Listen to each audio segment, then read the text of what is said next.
Telangana news today میں آپ کا خیر مقدم ہے. آئیے دیکھتے ہیں آج کی یہ اہم خبر. یا تو جو ہے گھر بار میرے نام پہ رجسٹری کر دو اور چھوڑ دو، یا نہیں ہے تو پھر اولڈ ایج ہوم جانے کے لیے تیار ہو جاؤ. میں نے کہا عزیزو سنو، آج کے دور میں یہ فتنہ بھی جو ہے موجود ہے. جس کا کھا کر، جس کی انگلی پہ پکڑ کر بڑے ہوئے، آج انہی کو آنکھ دکھا رہی ہے اولاد، آج انہی کو آنکھ دکھا رہی ہے. میں نے کہا کہ حضرت پھر آپ کیا چاہتے ہو؟ تو عرض گزار ہوئے کہ جو ہے میں اپنے تمام اولادوں میں تقسیم کرنا چاہتا ہوں، لیکن بڑا چونکہ 2 سال تک سعودی عرب سے مجھے پیسے بھیجتا رہا ہے، تو اس کے بدلے یہ چاہتا ہے کہ مکمل جائیداد اس کے نام پہ کر دی جائے. تو میں نے کہا کہ آپ اولڈ ایج ہوم کا انتخاب کر لیں، کیونکہ دوسری اولاد کا حق نہ مارے آپ. یا نہیں ہے اگر کوئی دوسری اولاد اگر آپ کی خدمت کر سکتی ہے تو وہاں چلے جائے. تو کہنے لگے کہ میری اولاد میں اتنی طاقت نہیں ہے کہ میری خدمت کر سکے. تو میں نے کہا کہ میرے بھائی پھر آپ اولڈ ایج ہوم چلے جائے، وہ آپ کے لیے بہتر ہوگا انشاءاللہ.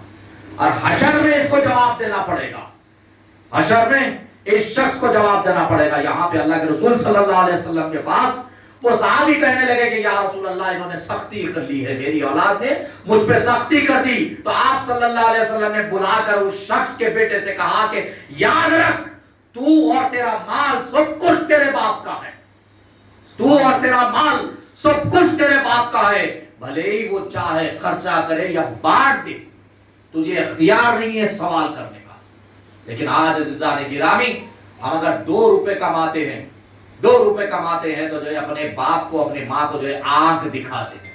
اور بڑا ہی افسوسناک واقعہ یہ کہ جو ہے کل اپنے پاس جو ہے یعنی کہ خانقاہ میں آنے جانے والا بچہ، ماں نے اسے جو ہے گاڑی چلانے سے روکا تو کل وہ اپنی ماں کو پیٹ دیا. میں نے کہا کہ آئندہ خانقاہ میں خدم نہیں رکھے، آئندہ خانقاہ میں خدم نہیں رکھنا ہے. ماں کے اوپر تم نے جو ہاتھ اٹھایا ہے، آئندہ خانقاہ میں ہاتھ خدم جو ہے رکھنا نہیں ہے.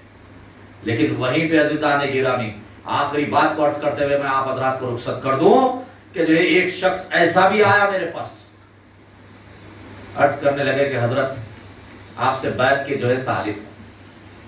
میں نے کہا میرے بھائی آپ مجھے جانتے نہیں پہچانتے نہیں، میں آپ کو جانتا نہیں پہچانتا نہیں، اچانک آیا اور بیعت کی جو ہے آپ جو ہے خواہش کر رہے ہیں. پہلے آپ آئیے بیٹھیے، مجھے پرکھ لیجئے کیا میں اس قدر قابل ہوں یا نہیں ہوں، میری نمازیں ہے یا نہیں ہے، سنتیں میرے اندر ہے یا نہیں ہے. جی پہلے آپ مجھے پرکھ لے، دیکھ لے، جانچ لے، اس کے بعد جو ہے آپ مجھ پہ بیعت ہونا. ورنہ جو ہے بیعت کرنا یہ ہے کہ اپنے آپ کو کسی کے ہاتھ پہ بیچنا ہے. جی بیعت کرنا یہ ہے کہ اپنے آپ کو کسی کے ہاتھ پہ بیچنا ہے. اگر خریدار کی قابلیت نہیں ہے تو پھر ہم اپنے آپ کو کیوں بیچیں؟ پہلے تلاش کر لو، پہلے دیکھ تو لو کہ جو تمہارا خریدار ہے اس کے اندر اتنی قابلیت ہے کہ وہ تمہیں سنبھال سکتا ہے اور تمہارا جو ہے تمہاری قیمت لگا سکتا بھی ہے یا نہیں ہے، یعنی کہ تم کو اللہ سے جوڑ سکتا ہے یا نہیں ہے، تمہارے اندر جو ہے اللہ کی جو ہے یاد پیدا کر سکتا ہے یا نہیں ہے. پہلے وہ دیکھ لو، اس کے بعد میں بیعت کرنا. وہ حضرت کہنے لگے کہ جو ہے مجھے آپ کو جو ہے میں نے فیس بک پہ فالو کیا ہے، اخبارات میں مکمل آپ کے جو ہے بیانات دیکھے ہیں، اب خواہش یہ ہوئی ہے کہ جو ہے آپ کے ہاتھ پہ بیعت کر لوں. اور میری ایک بات یہ بھی ہے کہ آج بیعت کروں گا لیکن پھر واپس کبھی نہیں ہوں گا، واپس کبھی نہیں ہوں گا. تو میں نے کہا کہ جو ہے پھر کہاں؟ تو بولے کہ حشر میں آپ کی ہماری ملاقات ہوگی، حشر میں آپ کی ہماری ملاقات ہوگی. بیعت تو یہاں کر لوں گا پھر کبھی واپس نہیں آؤں گا. میں نے کہا بجے تو ماں کی خدمت ہے. تو میں بولا حضرت اویس قرنی کی سنت تم نے زندہ کر دی، ماں کی خدمت جو کر رہے ہو حضرت اویس قرنی کی سنت زندہ کر دی. سبحان اللہ. لیکن ٹھیک ہے جب تک ماں کی خدمت ہے، ماں علیل ہے. تو کہنے لگے کہ حضرت ماں تو علیل ہے لیکن موت پہلے میری ہے. موت پہلے آپ کی یہ کیا بات ہے؟ تو عرض گزار ہوئے کہ سرکار میری ماں تو جو ہے عمر کے تقاضے کی بنیاد پہ ضعیف ہے، لیکن میں کینسر کے 4th سٹیج پہ ہوں، ڈاکٹرز کے اعتبار سے مہینہ 1.5 مہینہ ہے خدمت، اس سے زیادہ میرے پاس وقت نہیں ہے.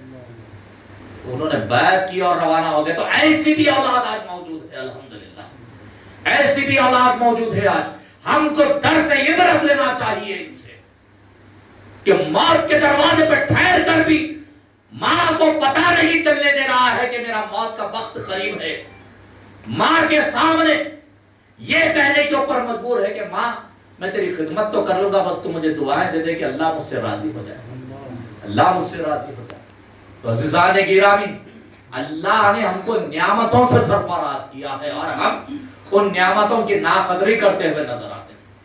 اللہ نے ماہ ذلت کی جو ہے یہ مبارک ساتیں ہم کو دی، جس کو ہم نے گزارا، اور ہر سال کی طرح اس سال بھی جو ہے آج جشن منانے کے لیے جو ہے یہاں پہ جمع ہوئے مبارکبادی کے لیے.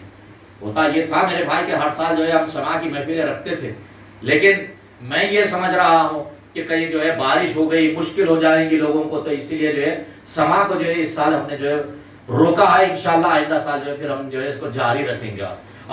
پہلی تاریخ سے 9 محرم الحرم کی تاریخ تک روزانہ رات میں یہاں پہ درس و تدریس ہوتی ہے، خطابات ہوتے ہیں، اور اس کے بعد جو بھی جو ہے لوگ موجود رہتے ہیں ان کے لیے جو ہے کھانے کا انتظام ہوتا ہے الحمدللہ.